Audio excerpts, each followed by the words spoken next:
महाराष्ट्र विधानसभा निवडणूक अगदी काही दिवसावरती झाली आहे. राष्ट्रवादी काँग्रेस पार्टी शरदचंद्र पवार पक्षाने महाराष्ट्रातील 20 संभाव्य उमेदवार जाहीर केले आहेत. ते 20 उमेदवार कोणते ते आपण या व्हिडिओमध्ये पाहू.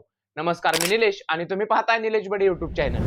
शरद पवार गटाने जाहीर केलेला पहिला उमेदवार येतो तो माळशिरस विधानसभा मतदारसंघातून उत्तम जानकर. माळशिरस विधानसभा मतदारसंघ हा माढा लोकसभा मतदारसंघाअंतर्गत येतो. सध्या माढा लोकसभा मतदारसंघातून राष्ट्रवादी काँग्रेस पार्टी शरदचंद्र पवार पक्षाचे धैर्यशील मोहिते पाटील हे खासदार आहेत. काही दिवसापूर्वी झालेल्या लोकसभा निवडणुकीत धैर्यशील मोहिते पाटील यांना खासदार बनवण्यामागे उत्तमराव जानकर यांचा मोलाचा वाटा आहे.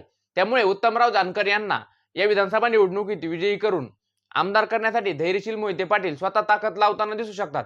तसं पाहिलं तर मोहिते पाटील व जानकर यांच्यामध्ये पूर्वीपासून वाद होते, पण लोकसभा निवडणुकीपूर्वी या दोन्ही कुटुंबाचे वाद संपुष्टात आले आहे. त्यामुळे या विधानसभा मतदारसंघातून उत्तम जानकर आमदार होतात का हे पाहणं महत्त्वाचं ठरेल. करमाळा विधानसभा मतदारसंघातून नारायणआबा पाटील हे शरद पवार यांच्या राष्ट्रवादीकडून उमेदवार असतील. नारायणआबा पाटील हे मोहिते पाटील यांचे कट्टर समर्थक मानले जातात. लोकसभा निवडणुकीत नारायणआबा पाटील यांनी धैर्यशील मोहिते पाटलांना करमाळा विधानसभा मतदारसंघातून 40,000 प्लस मतांची लीड मिळवून दिली. त्यामुळे या विधानसभा मतदारसंघातून नारायणआबा पाटील हेच आमदार होतील असं बोललं जातंय. पंढरपूर मंगळवेढा विधानसभा मतदारसंघातून भागीरथ भालके हे राष्ट्रवादीकडून उमेदवार असतील. काही दिवसापूर्वी भागीरथ भालके यांनी बीआरएस पक्षामध्ये पक्षप्रवेश केला होता, पण तेलंगणामध्ये बीआरएसचं सरकार गेलं. त्यानंतर आता बीआरएसचे अनेक कार्यकर्ते व भागीरथ भालके हे शरद पवार यांच्या राष्ट्रवादी काँग्रेस पार्टीमध्ये प्रवेश करून ते या विधानसभा मतदारसंघातून निवडणूक लढवतील असं बोललं जातंय. भागीरथ भालके हे दिवंगत नेते भरत भालके यांचे पुत्र आहेत. त्यांचा पोटनिवडणुकीत पराभव झाला होता, पण आता पुन्हा येणाऱ्या विधानसभा निवडणुकीत भागीरथ भालके या विधानसभा मतदारसंघातून बाजी मारून आमदार होत आहेत का हे पाहणं महत्त्वाचं ठरेल. बारामती विधानसभा मतदारसंघातून अजित पवार यांचे सख्खे पुतणे असणारे योगेंद्र पवार हे अजित पवार यांच्या विरोधात या विधानसभा मतदारसंघातून उमेदवार असतील असं बोललं जातंय. लोकसभा निवडणुकीत सुप्रिया सुळे यांना निवडून आणण्यामध्ये योगेंद्र पवार यांचाही मोठा वाटा होता. त्यांनी सुप्रिया सुळे यांच्यासाठी आघाडीने प्रचार केला. त्यामुळे आता या विधानसभा मतदारसंघातून राष्ट्रवादी शरदचंद्र पवार पक्षाकडून योगेंद्र पवार यांचं तिकीट जवळपास फिक्स आहे. पुढील विधानसभा मतदारसंघ येतो इंदापूर विधानसभा मतदारसंघ. इंदापूर विधानसभा मतदारसंघातून राष्ट्रवादी काँग्रेस पार्टीचे दत्ता मामा भरणे हे आमदार आहेत. पण या विधानसभा मतदारसंघातून राष्ट्रवादी काँग्रेस पार्टी शरदचंद्र पवार पक्षाकडून नुकतेच भाजपमधून राष्ट्रवादीमध्ये आलेले हर्षवर्धन पाटील हे उमेदवार असतील. हर्षवर्धन पाटील व दत्तात्रय भरणे हे महायुतीमध्ये सोबत असल्यामुळे ही जागा दत्तात्रय भरणे यांना जाण्याची शक्यता होती. याचाच अंदाज घेऊन हर्षवर्धन पाटील यांना भाजपला सोडचिठ्ठी दिली व राष्ट्रवादी काँग्रेस पार्टी शरदचंद्र पवार पक्षामध्ये काही दिवसापूर्वी प्रवेश केला. त्यामुळे त्यांचं तिकीट या विधानसभा मतदारसंघातून फिक्स आहे. तासगाव कवठे महाकाळ विधानसभा मतदारसंघातून आर पाटील यांचे पुत्र रोहित पाटील यांना शरद पवार यांनी एका सभेत उमेदवारी अगोदरच जाहीर केली आहे. शरद पवार यांच्या राष्ट्रवादी काँग्रेस पार्टीकडून पहिला उमेदवार जो जाहीर केला होता ते रोहित पाटीलच होते. सध्या तासगाव कवठे महाकाळ विधानसभा मतदारसंघातून रोहित पाटील यांच्या आई सुमन पाटील ह्या विद्यमान आमदार आहेत. या विधानसभा मतदारसंघावरती रोहित पाटलांचा युवा नेतृत्वाचा चांगली पकड आहे. त्यामुळे या विधानसभा मतदारसंघातून रोहित पाटील आमदार होतील असं बोललं जातंय. पारनेर विधानसभा मतदारसंघ. पारनेर विधानसभा मतदारसंघातून निलेश लंके यांच्या पत्नी राणी लंके ह्या एनसीपी शरद पवार पक्षाकडून उमेदवार असतील. पारनेर विधानसभा मतदारसंघाचे निलेश लंके हे विद्यमान आमदार होते, पण काही दिवसापूर्वी झालेल्या लोकसभा निवडणुकीत निलेश लंके यांनी नगर दक्षिण लोकसभा मतदारसंघातून निवडणूक लढली व ते या लोकसभा मतदारसंघातून खासदार झाले. त्यामुळे आता या विधानसभा मतदारसंघात त्यांच्या पत्नी राणी लंके यांना शरद पवार रिंगणात उतरवणार आहेत. अकोला विधानसभा मतदारसंघातून अमित भांगरे यांना सुद्धा शरद पवार यांनी उमेदवारी जाहीर केली आहे. राष्ट्रवादी काँग्रेस पार्टीचे विद्यमान आमदार असणारे किरण लहामटे हे पक्षफुटीत अजित पवार यांच्या सोबत गेले. त्यामुळे ह्या किरण लहामटे यांना घरी बसवा व अमित भांगरे यांना आमदार करा असं शरद पवार स्वतः म्हणले होते. त्यामुळे या विधानसभा मतदारसंघातून अमित भांगरे यांची उमेदवारी फिक्स आहे. तर शरद पवार यांच्या राष्ट्रवादीकडून पुढील उमेदवार असतील भोसरी विधानसभा मतदारसंघातून अजित गव्हाणे. अजित गव्हाणे यांनी काही दिवसापूर्वीच अनेक नगरसेवकांचा पक्षप्रवेश राष्ट्रवादी काँग्रेस पार्टी शरदचंद्र पवार पक्षात करून घेतला आहे. त्यामुळे या विधानसभा मतदारसंघातून अजित गव्हाणे यांची उमेदवारी फिक्स आहे. तर कर्जत जामखेड विधानसभा मतदारसंघातून रोहित पवार हेच पुन्हा उमेदवार असतील. कर्जत जामखेड विधानसभा मतदारसंघातून विद्यमान आमदारही रोहित पवार आहेत. पक्षफुटीनंतर रोहित पवार हे शरद पवार यांच्या सोबत राहिले व ते वेळोवेळी अजित पवार यांच्यावरती शाब्दिक हल्ला करतात. त्यामुळे रोहित पवार यांचा पराभव करण्यासाठी राम शिंदे यांना अजित पवार व भारतीय जनता पार्टी मदत करताना दिसू शकते. पण आता या विधानसभा मतदारसंघातून रोहित पवार दुसऱ्यांदा आमदार होतात का हे पाहणं महत्त्वाचं ठरेल. आंबेगाव विधानसभा मतदारसंघातून देवदत्त निकम हे शरद पवार यांच्या राष्ट्रवादीकडून उमेदवार असतील. आंबेगाव विधानसभा मतदारसंघ हा दिलीप वळसे पाटील यांचा बालेकिल्ला गड मानला जातो. दिलीप वळसे पाटील या विधानसभा मतदारसंघातून अनेक वर्षापासून आमदार आहेत, पण राष्ट्रवादीमध्ये झालेल्या पक्षफुटीनंतर दिलीप वळसे पाटील हे अजित पवार यांच्या सोबत गेले. खरं तर दिलीप वळसे पाटील हे शरद पवार यांचे अत्यंत जवळचे नेते मानले जातात. दिलीप वळसे पाटील हे स्वतः अजित पवार यांच्या सोबत गेले हे अनेक जणांना खरं वाटतही नव्हतं.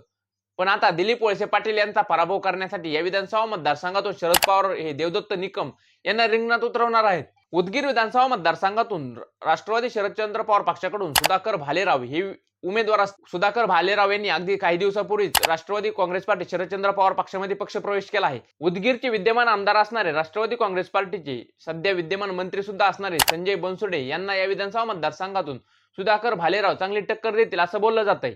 इस्लामपूर विधानसभा मतदारसंघातून राष्ट्रवादी काँग्रेस पार्टीचे प्रदेशाध्यक्ष असणारे जयंत पाटील हेच पुन्हा उमेदवार असतील. इस्लामपूर विधानसभा मतदारसंघ जयंत पाटील यांचा पारंपरिक विधानसभा मतदारसंघ आहे. सध्या तरी या विधानसभा मतदारसंघातून जयंत पाटील यांना टक्कर देईल असाच कोणत्या पक्षाकडे नेता नाही.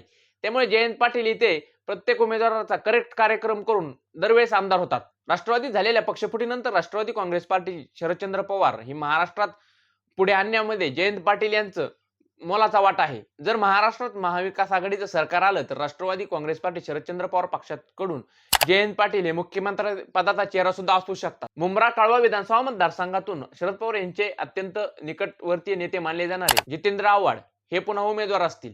या विधानसभा मतदारसंघावरती व या ठाणे भागावरती जितेंद्र आव्हाड यांचा चांगला होल्ड आहे.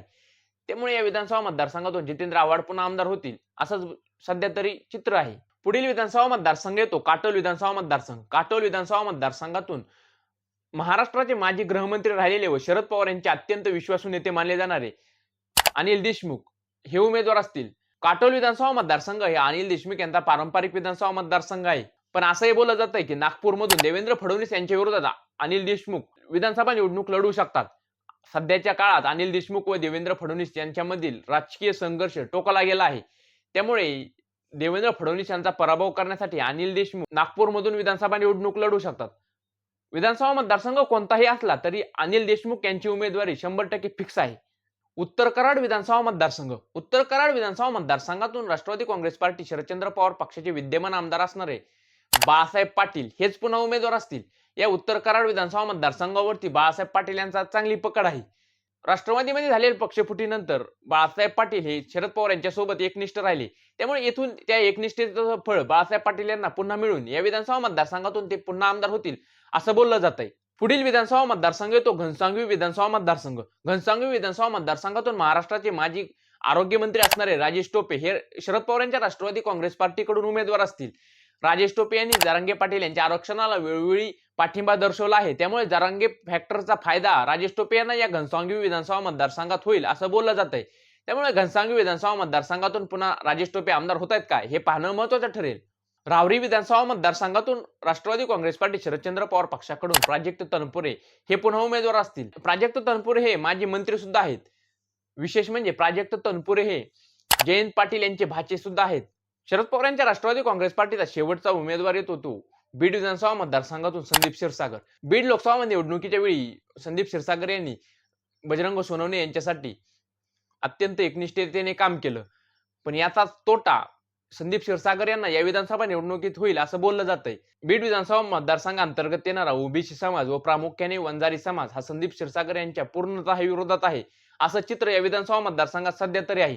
त्याबरोबरच या विधानसभा मतदारसंघातून संदीप क्षीरसागर यांना घरातूनच विरोध होताना दिसून येतोय. या विधानसभा मतदारसंघात संदीप क्षीरसागर यांचे चुलते जयदत्त क्षीरसागर व त्यांचे चुलत बंधू योगेश क्षीरसागर हेही विधानसभा निवडणूक लढवण्यासाठी इच्छुक आहेत. त्यामुळे या विधानसभा मतदारसंघातून 3 क्षीरसागर जर विधानसभा निवडणुकीच्या रिंगणात असतील तर संदीप क्षीरसागर यांना ही निवडणूक सोपी जाणार नाही. येणाऱ्या विधानसभा निवडणुकीत बीड विधानसभा मतदारसंघातून संदीप क्षीरसागर यांची विकेट पडू शकते असं चित्र सध्या तरी दिसून येते. मित्रांनो, हे होते राष्ट्रवादी काँग्रेस पार्टी शरदचंद्र पवार पक्षाचे महाराष्ट्रातील 20 संभाव्य उमेदवार. या उमेदवारांची उमेदवारी जवळपास फिक्स आहे. पण तुम्हाला काय वाटतं, येणाऱ्या विधानसभा निवडणुकीत महाराष्ट्रात राष्ट्रवादी काँग्रेस पार्टी शरदचंद्र पवार पक्षाचे किती आमदार निवडून येतील? त्याबरोबरच महाराष्ट्रात महाविकास आघाडी की महायुती कोणाचं सरकार येईल मला कमेंट करून नक्की सांगा. आपल्या व्हिडिओला एक लाईक आणि चॅनलला सबस्क्राईब करायला विसरू नका.